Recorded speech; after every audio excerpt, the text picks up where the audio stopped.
ಮನೆಗೆ ಸ್ಟಾರ್ಟ್ ಮಾಡಿದಿಂದ ನಮ್ಮ ಮನೆಗಳವ್ರು ಏನು ಅಷ್ಟೇನು ಒಪ್ಲಿಲ್ಲ ಮೇಡಮ್. ಒಪ್ಲಿಲ್ಲ, ಹಂಗೆಲ್ಲ ಕೊಣಮಚ್ಚಿಗಂತ ಕುಂದ್ರದ್ ನೀನೇ ಅದು ಹಂಗೆಲ್ಲ ಕುಂದ್ರಬಾರ್ದು. ಅವ್ರು ಯಾಕಂದ್ರೆ ಅವ್ರಿಗೆ ಇದ್ರ ಬಗ್ಗೆ ಏನು ಗೊತ್ತಿಲ್ಲ ಮೇಡಮ್. ಧ್ಯಾನ ಅಂದ್ರೆ ಅವ್ರು ಮೊದಲೇ ಕಲ್ತವ್ರಲ್ರಿ ಮೇಡಮ್. ಅವ್ರಿಗೇನು ಗೊತ್ತಿಲ್ಲ. ನಾವು ಕುಂದ್ರಬೇಕಾದ್ರೆ ಅವ್ರು ಎಲ್ರಿಗೆ ಹೇಳ್ಬಿಡೋರು, ಏನೇ ನಮ್ಮ ಯಜಮಾನ್ರು ಒಟ್ಟ ಕಣಮಿಚ್ಕೊಂಡ್ ಕುಂತ್ ಬಿಡ್ತಾರ. ಎಷ್ಟೊತ್ತು 1 ತಾಸು 2 ತಾಸು ಕುಂತ್ ಬಿಡ್ತಾರ. ಅವ್ರು ಏನ್ ಮಾಡ್ತಾರೋ ಏನಿಲ್ಲ, ಒಂಥರ ಡಿಪ್ರೆಷನ್. ಅಂದ್ರೆ ಈ ಹಳ್ಳಿ ಜನ ಹೆಂಗಂದ್ರಿ ಮೇಡಮ್, ಅವ್ರು ಧ್ಯಾನ ಅಂಬದ್ ಗೊತ್ತಿಲ್ಲಲ್ರಿ. ಇವ್ರು ಏನೋ ಡಿಪ್ರೆಷನ್ಗೆ ಹೋಗ್ಬಿಟ್ರೇನೋ, ಏನೋ ಆಲೋಚನೆ ಮಾಡ್ತಾರೇನೋ, ಇವ್ರು ಯಾರನ್ನು ಅಂದ್ರೆ ಧ್ಯಾನ ಮಾಡಿದ್ಮೇಲೆ ಮೇಡಮ್ ನಮ್ಗೆ ಅನಿಸಿದ್ದೇನಂದ್ರೆ, ನಮ್ಗೆ ಮಾತು ಆಟೋಮೆಟಿಕ್ ಆಗಿ ಕಡಿಮೆ ಆಗ್ಬಿಟ್ಟು ಯಾರ ಕಡೆಗೆ ನಮ್ಗೆ ಮಾತಾಡ್ಬೇಕು ಅನಿಸ್ತಾ ಇದ್ದಿಲ್ಲ. ನಮ್ಮದೇ ಒಂಥರ ಒಂದು ಖುಷಿಯಾಗಿರ್ತಿದ್ವಿ ಮೇಡಮ್ ನಾವು. ಅದೇನಂದ್ರೆ ಜನರಿಗೆ ಹೊರಗಡೆ ಹೇಳ್ಬೇಕಂದ್ರೆ ಅದು ಅವ್ರಿಗೆ ಹೇಳಿದ್ರು ಕೂಡ ಅರ್ಥ ಆಗಲ್ಲ. ಈಗ ಇವ ಏನೋ ಹೆಂಗ್ ಮಾತಾಡ್ತಾನಲ್ಲ, ಅದು ಏನಂದ್ರೆ ಬೇರೆ ಭಾಷೆ ಆಗಿಬಿಡ್ತದ ಅವ್ರಿಗೆ. ನಾವು ನಮ್ಮ ಭಾಷೆಯಲ್ಲಿ ನಾವು ಅವ್ರಿಗೆ ತಿಳಿಸ್ಬೇಕಂದ್ರಗಿನ ಅವ್ರಿಗೆ ಅರ್ಥ ಆಗಲ್ಲ, ಬೇರೆ ಭಾಷೆನೇ ಆಗಿಬಿಡ್ತದೆ. ಹಂಗಾಗಿ ನಾವು ಸರ್ ಹತ್ರ ಹೇಳಿದ್ವಿ. ಮೆಲ್ಲಗೆ ಅವರೇ ಬರ್ತಾರಪ್ಪ, ನೀನು ಹೇಳೋದೊಂದು ಅವ್ರಿಗೆ ತಿಳಿಸ್ತಾ ಇರ್ಬೇಕು ಸಮಾಚಾರ, ನಮ್ಮ ಸಮಾಚಾರ ಮಾತ್ರ ಅಂತ ಹೇಳಿದ್ರು. ಹೇಳಿದ್ಮೇಲೆ ನಾವು ನಮ್ಮ ಮನೆಗಳವರಿಗೆಲ್ಲ ಹೇಳಿದ್ವಿ. ಮನೆಗಳವ್ರು ಹೇಳಿದ್ವಿ, ನಮ್ಮ ಮಕ್ಕಳು ಮಾಡಕತ್ತಿದ್ರು ಮೇಡಮ್. ನಮ್ಮ ಮಕ್ಕಳು ಅಂದ್ರೆ ಅವರು ತಂದೆ ತಾಯಿ ಮಾತು ಮೀರಲ್ಲ ಮೇಡಮ್. ಆ ಒಂದು ಉದ್ದೇಶದಿಂದ ಅವ್ರು ಮಾಡಕತ್ತಿದ್ರು. ಅವ್ರಿಗೆ ಕೂಡ ಚೆನ್ನಾಗಿ ಅನಿಸ್ತಿತ್ತು ಮೇಡಮ್. 1-2 ವರ್ಷಗಳು ಕೂಡ ಧ್ಯಾನ ಮಾಡಕತ್ತಿದ್ರು ಮೇಡಮ್. ಅವರು ಕೂಡ ಮಾಂಸಾಹಾರಿಗಳು ಮೇಡಮ್. ಕುಟುಂಬಲೇನೆ ನಮ್ಮ ಫ್ಯಾಮಿಲಿನೇ ಮಾಂಸಾಹಾರ ಫ್ಯಾಮಿಲಿ ಮೇಡಮ್. ಅವರು ಕೂಡ ಅದ್ರನ್ನ ಮಾಂಸಾಹಾರ ತ್ಯಜಿಸ್ಬಿಟ್ರು. ಅವರು ಕೂಡ ತ್ಯಜಿಸಿದ್ರು. ನಾವು ನಮ್ಮ ಮಕ್ಕಳು ಕೂಡ ನಮ್ಮ ತಂದೆ ತಾಯಿನೇ ತಿನ್ನಲ್ಲ ಅಂದ್ರೆ ಅವರು ಕೂಡ ಇಷ್ಟಿಲ್ಲ. ಎಲ್ಲೇನ ಕಾರ್ಯಕ್ರಮಕ್ಕೆ ಏನೋ ನಮ್ಮ ಭಾಗದಲ್ಲೆಲ್ಲ ಸಂಡೆ ಬಂತಂದ್ರೆ ನಮ್ಗೆ ಯಾರು ಬೀಗ್ರ ಮನೆಗೆ ಹೋದ್ವಿ ಅಂದ್ರಿಗಿನ ಅವ್ರು ಮೊದಲು ಮಾಂಸಾಹಾರನೇ ಊಟ ಅವ್ರಿಗೆ. ಹಂಗಿದ್ದಾಗ ನಮ್ಮ ಫ್ಯಾಮಿಲಿ ಎಲ್ಲ ಹೋದಾಗೆಲ್ಲ ಅವರೆಲ್ಲ ಇವ್ರು ರಿಜೆಕ್ಟ್ ಮಾಡಿಬಿಡೋ, ಇಲ್ಲ ನಾವು ಮಾಂಸಾಹಾರ ಉಣ್ಣಲ್ಲ, ಏನಿರ್ತೋ ಅದು ಉಣ್ತೀವಿ ನಾವು. ಇದೇ ಬೇಕಂತ ಏನಲ್ಲ ನಮ್ಗೆ, ಅದು ಬೇಕು ಇದು ಬೇಕಂತ ಏನಿಲ್ಲ. ನಾವೇನಿರ್ತೀವಿ ಅದನ್ನೇ ಖುಷಿಯಾಗಿ ಊಟ ಮಾಡಿ ಬರೋರಲ್ರಿ. ನಾವು ಮಾಡಿದ್ಮೇಲೆ ಮತ್ತೆ ಇನ್ನು ಹೊರಗಡೆ ನಮ್ಮ ಮನೆ ಪಕ್ಕದವರಿಗೆ ಎಲ್ರಿಗೂ ಊರವರಿಗೆಲ್ಲ ತಿಳಿಸಿದ್ಮೇಲೆ ಅವರು ಕೂಡ ಇದ್ರನ್ನ ಫಸ್ಟಿಗೇನು ಅರ್ಥ ಆಗಿಲ್ಲ ಮೇಡಮ್. ಅರ್ಥ ಆಗಲಾರ್ದ ಆಮೇಲೆ ಮೆಲ್ಲಕ್ಕೆ 10 ನಿಮಿಷ ಕುಂದ್ರ ಅಂತಿದ್ವಿ. ಧ್ಯಾನ ಮಾಡೋದಂದ್ರೆ ಆಗಲ್ಲಪ್ಪ ನಮ್ಗೆ, ಕುಂದ್ರಕ್ ಮಾತ್ರ ಆಗಲ್ಲ ನಮ್ಗೆ. ಬೇಕಾದ್ರೆ ಖಾಲಿ ಕುಂದಿರ್ತೀವಿ, ಒಣಮಿಚ್ಕೊಂಡ್ ಕುಂದ್ರಕ್ ಮಾತ್ರ ಆಗಲ್ಲ ನಮ್ಗೆ ಅಂತೀವಿ.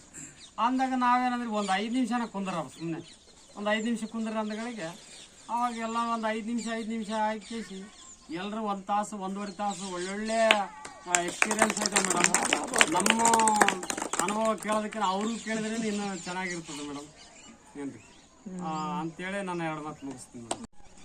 ಇನ್ನೂ 20 ದಿನ ಐತೆ ಮೇಡಮ್.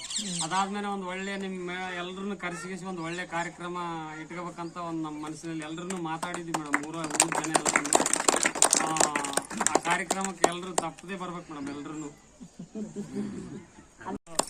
ಈಗ ಇಲ್ಲೆಲ್ಲಿ ಯಾವ ಕಡೆನೂ ಮಳೆ ಇಲ್ಲ ಮೇಡಮ್, ಇಲ್ಲಿ ಮೋಡ ಕೂಡ ಇಲ್ಲ ಮೇಡಮ್. ನೀವು ಇನ್ನೂ 10 ನಿಮಿಷ 20 ನಿಮಿಷದಾಗ ಬರ್ತಾರನಕ ಇಲ್ಲಿ ಮಳೆ ಬಂತು ಮೇಡಮ್. ನಮ್ಗೆ ಊರೆಲ್ಲ ತಂಪಾಗಿಬಿಟ್ಟದ ಮೇಡಮ್. ಅಂದ್ರೆ ನಮ್ಗ ಮಾಸ್ಟರ್ ಬರುವ ಸೂಚನೆ ಇದಕ್ಕಿನ ಇನ್ನು ಹೆಚ್ಚಿಂದ ಇನ್ನೇನು ಬೇಕಿಲ್ಲ ಮೇಡಮ್. ನಮ್ಗೆ ಎಲ್ಲರೂ ಋಷಿ ಬೆಳೆನೆ ಬಂದಷ್ಟು ಖುಷಿ ಆಗ್ಬಿಟ್ಟದ ಮೇಡಮ್. ನೀವು ಬಂದದಕ್ಕೆ ಮಹಾನ್ ಋಷಿ.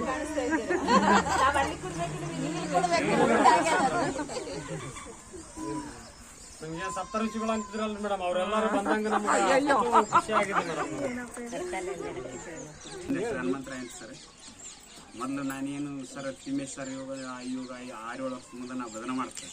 ಅಧ್ಯಾತ್ಮದ ಎಲ್ಲಿ ಇರಿದ್ದು ಸರ್, ಅದು ಹೇಳ್ಬೋದು ಇದು ಹೇಳ್ಬೋದಪ್ಪ. ಅವ್ರು ಏನಂದ್ರೆ ಧ್ಯಾನ ಮಾಡಪ್ಪ, ಧ್ಯಾನ ಸುಮ್ಮನೆ ಕುಂದಿರ್ತಿದ್ವಿ ಸರ್.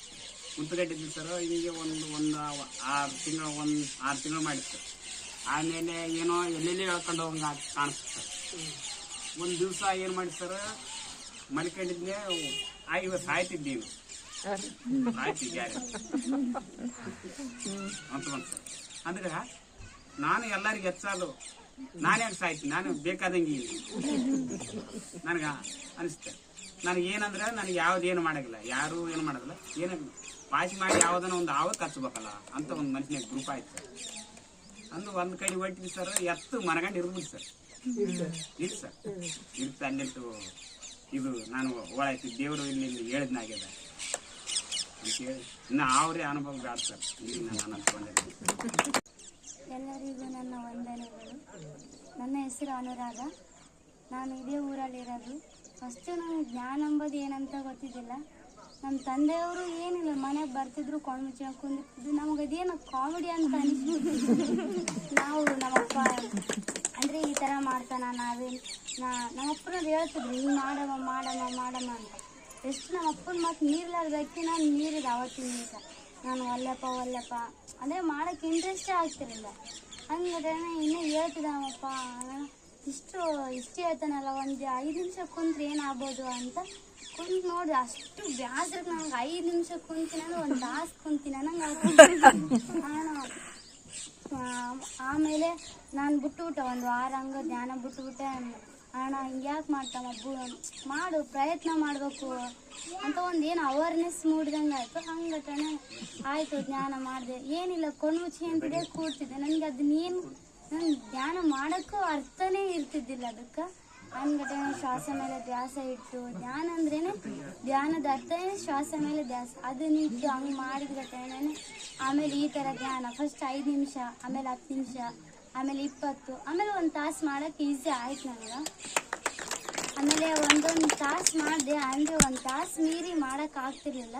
ಅಂದರೆ ಈಗ 1 ತಾಸು, 10 ನಿಮಿಷ ಇಷ್ಟು ಮಾಡಬಲ್ಲೆ. ನನಗೇನು ಅನಿಸುತ್ತಂದರೆ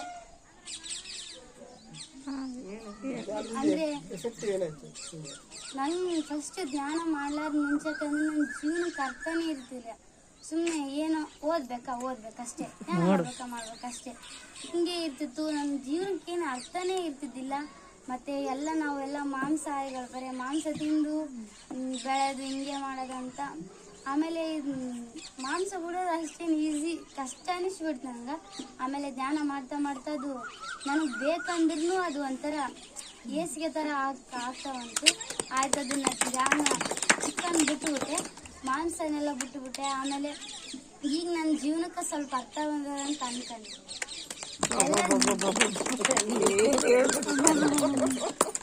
ಎಲ್ಲರಿಗೂ ನಿನ್ನ ಮಾರ್ಕ್ಸ್ ಹೆಂಗ್ ಬರ್ತಿದ್ದು ಅವಾಗ ನಿನ್ ಹೆಲ್ಪ್ ಹೆಂಗಾಯ್ತು, ಎಜುಕೇಶನ್ ಏನಾದ್ರು ಎಫೆಕ್ಟ್ ಆಯ್ತಾ ಇಲ್ಲ, ಆದ್ರೆ ಯಾವ ಥರ ಆಯ್ತು? ನಾವು ಓದೋದಂದ್ರೆ ಫಸ್ಟಿಗೆ ಓದ್ತೀನಿ ಅಂದರೆ ನನಗೆ ಏನು ಗೊತ್ತೇ ಇದ್ದಿದ್ದಿಲ್ಲ. ಹಂಗೆ ಓದ್ಬೇಕಂತ ಧ್ಯಾನ ಮಾಡ್ತಾ ಏನೋ ಹಿಂಗೆ ಸುಮ್ಮನೆ ನೋಡಿ 1 ಸತಿ 2 ಸತಿ ಓದಿದ್ರು ಆಯ್ತು, ತಕ್ಕಂತ ತಲೆ ಕುಂತು ಬಿಡೋದು. ಧ್ಯಾನ ಮಾಡ್ಲಾಗ ಅದು ಎಷ್ಟು ಬಾಯ್ಟ ಮಾಡಿದ್ರು ಇನ್ನೊಂದ್ಸತಿ ಕೇಳಿದ್ರು ಅದು ಅರ್ಥನೇ ಇರ್ತಿದ್ದಿಲ್ಲ. ಆಮೇಲೆ ಧ್ಯಾನ ಮಾಡಿದ್ಮೇಲೆ 1-2 ಸತಿ ನೋಡ್ಕೊಂಡು ಅದನ್ನ ಅರ್ಥ ತಿಳ್ಕೊಂಬಿಟ್ರೆ ಆಯ್ತು, ತಲೆ ಕುಂತು ಬಿಡೋದು. ಅವಾಗಂದ್ರೆ ಮಾರ್ಕ್ಸ್ ಅವಾಗ ಕಮ್ಮಿ ಬರ್ತಿದ್ವು. ಈಗ ಏನಿಲ್ಲ, 1-2 ಮಾರ್ಕ್ಸ್ ಕಮ್ಮಿ ಬಂದ್ವ, ಬರಲಿ ಇನ್ನು ಮುಂದೆ ತೆಗಿತೀನಿ ಅಂತ ನಂಬಿಕೆ ಒಂದು ಬಂದದ್ದು. ಇಲ್ಲ ನಿಮ್ಮ ಮನುಷ್ಯ ಈಗ ಬಂದಾಗ ಕುಂತೀವಿ 4-5 ದಿವಸ ಕುಂದ್ರೋದಾಗಲಿ. ಮತ್ತೆ 4-5 ದಿವಸ 1 ವಾರ ಕುಂತೀವಿ.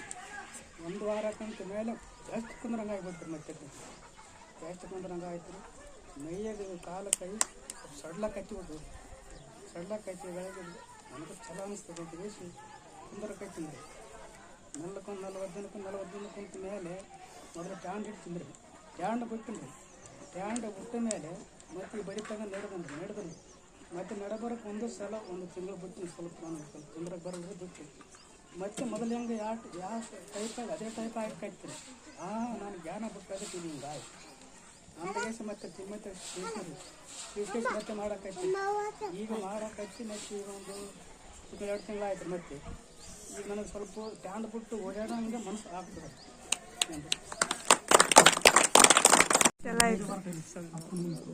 ನಿನ್ನ ಹೆಸರು ಏನ್ ಅನಿಸ್ತು ಅಷ್ಟು ಧ್ಯಾನ ಯಾವಾಗ ಧ್ಯಾನ ಮಾಡ್ತೀವಿ, ಎಷ್ಟೊತ್ತು ಮಾಡ್ತೀವಿ, ನಿಂಗೆ ಏನು ಧ್ಯಾನದಿಂದ ಲಾಭ ನಷ್ಟ? ನಿಮ್ಗೆ ಏನ್ ಲಾಭ ಅನಿಸ್ತದೆ? ನನ್ನ ಹೆಸರು ಹರಿಕೃಷ್ಣ. ನಾನು ಧ್ಯಾನ ಸ್ಟಾರ್ಟ್ ಮಾಡಿದ್ದಂದರೆ ನನ್ನ ಸ್ಕೂಲಲ್ಲಿ. ಅವಾಗ ನಾನೇನು ಧ್ಯಾನ ಮಾಡ್ತಿದ್ದಿಲ್ಲ, ಅಷ್ಟೇ ನಮ್ಮಪ್ಪನ ನೋಡ್ತಿದ್ದೆ. ಅವರು ಯೋಗ ಮಾಡ್ತಿದ್ರು ನಾನು ಸಣ್ಣ ಸಿರಕಲ್ಕ ಅವ್ರು ಮಾಡ್ತಿದ್ರು. ನನಗೆ ಏನು ಅರ್ಥ ಆಗ್ತಿದ್ದಿಲ್ಲ. ಅವಾಗ ನಾನು ಸ್ಕೂಲಿಗೆ ಹೋದ್ದೆ, ಅಲ್ಲಿ ಹಾಸ್ಟೆಲ್ ಇರ್ತಿದ್ದೆ. ಅವಾಗ ಸಂಡೇ ಚಂದ್ರಶೇಖರ್ ಸರ್ ಬಂದಿಸಿ ಧ್ಯಾನ ಮಾಡಿಸ್ತಿದ್ರು. ಅವಾಗ ನನಗೆ ಅನುಭವಗಳು ಏನು ಬರ್ತಿದ್ದಿಲ್ಲ, ಹಂಗೆ ಮಾಡಿಸ್ತಿದ್ರು. ಏನಾಯ್ತನೋ ಅವರು ಬರಲಿಲ್ಲ. ಆಮ್ಯಾಕ ನಾನು ಎಲ್ಲ ಮುರಾರ್ಜಿ ಬರ್ದಿಸಿ ಮನೆಗೆ ಬಂದೆ. ಅವಾಗ ನಮ್ಮಪ್ಪ ಹೆಂಗೆ ಮಾಡಂತಂದ್ರು ಮಾಡಿದೆ.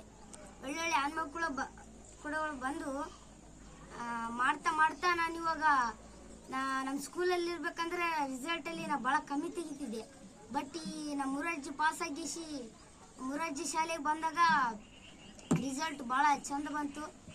ಮತ್ತು ಏನಂತ ಹೇಳಿದ್ರೆ ಹುಡುಗರು ನನ್ನ ಮಾತು ಕೇಳ್ತಿದ್ದೇ ಇಲ್ಲ. ಬಟ್ ಆದರೆ ನಮ್ಮ ಸ್ಕೂಲಲ್ಲಿ ನಾ ಹೇಳಿದ ಮಾತಂತೂ ಕೇಳ್ತಾರ. ಮತ್ತು ನಾನು